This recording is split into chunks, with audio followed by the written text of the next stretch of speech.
खोथा रायज्लायदों बैसागो बोथोरनि खोलो खोलो बारनाय बारजों नोंनि फारसायाव उरायलांबाय सना नोंनि फारसायाव बिरखारलांबाय फैदोंना फैदो आंनि खाथियाव सना रानखांनाय बिखाखौ सुग्लाय होफैदो फैदोंना फैदो आंनि खाथियाव रजे फंनैसो खोथा रायज्लायदो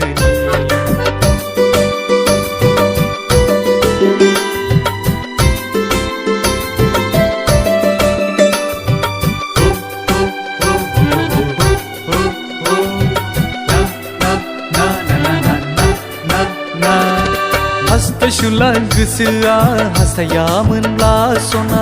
सायख'गिरि मेगना सायख'वामोनब्ला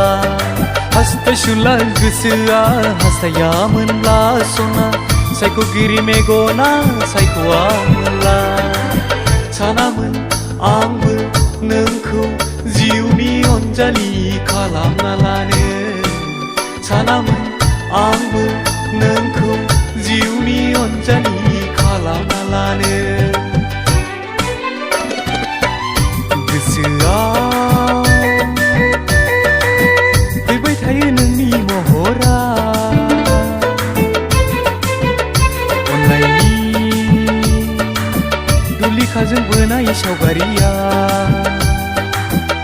गोसोआव फैबाय थायो नोंनि महरा अननायनि दुलिखाजों बोनाय सावगारिया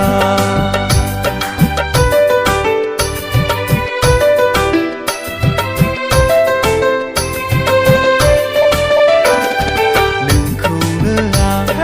देग्लाय बैसागाव लायखाथारगौमोन आं नोंखौनो आं देग्लाय बैसागाव लायखाथारगौमोन आं लायखागौमोन फैदोंना फैदो आंनि खाथियाव सना रानखांनाय बिखाखौ सुग्लाय होफैदो फैदोंना फैदो आंनि खाथियाव रजे